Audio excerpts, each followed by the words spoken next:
Hi there, this is John Morey. I'm going to talk to you today about having a W 2. But before I go there, the Southern Charm Real Estate Conference is coming up in September, so don't procrastinate. Right now, you could save between 20 and 28%, depending if you just buy one ticket or you have another person to go with you. So you could save up to 28% on a full price ticket. So again, the Southern Charm Real Estate Conference, we're going to have it at Lake Guntersville. That's our third year, and we are so excited. We're going to have some great speakers. All right, so let's talk about W-2. There was a post that was made earlier, and this comes up every now and then. I post it too, that when you have a W-2, it is not the path to create generational wealth. It is just not.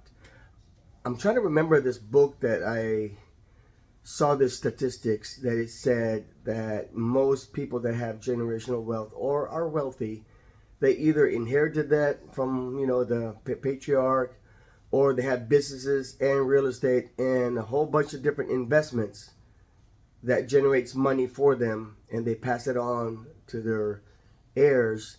That's generational wealth. But there was not one mention that somebody became wealthy because they have a W-2. Not one. I think this was made by Forbes. So here's the argument on that.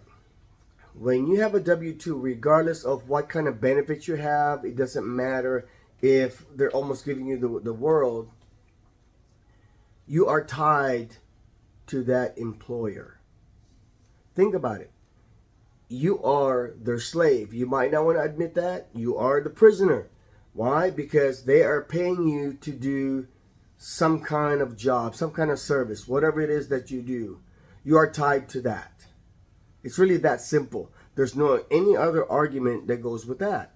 So imagine that now you quit that job, you don't have that W-2, or they fire you. Like I got fired, and I'm happy. I'm happy that I got fired because I get to do what I do now. But as long as you're tied to that employer, you are not free. I want you to ponder on that. When you're tied to that employer, you are not free. It doesn't matter if you have somewhat of a free reign to do certain things, you're still tied because they dictate to you what you can and cannot do. There's a limit. However, if you are your own boss, like I am, I could take off anytime I want to.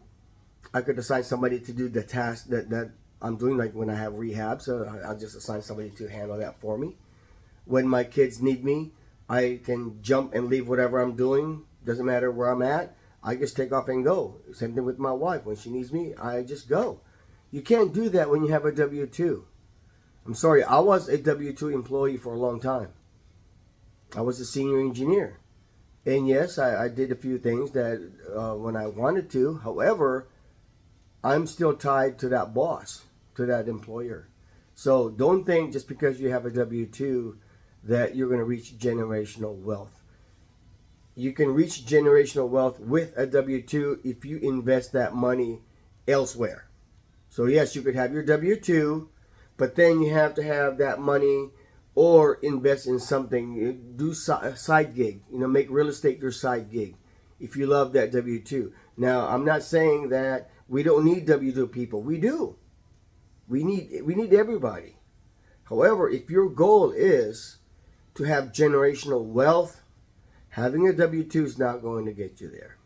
I'm sorry, but that is just reality, okay?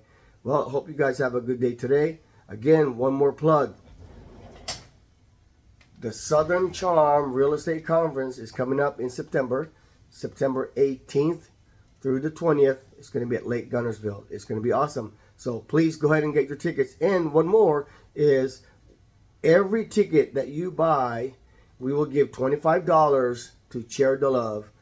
And that is the... we support Augie. Sorry about that. I got a brain fart there. That is the charity that we support. So $25 per ticket we will donate to Share the Love. So So hopefully we'll see you soon.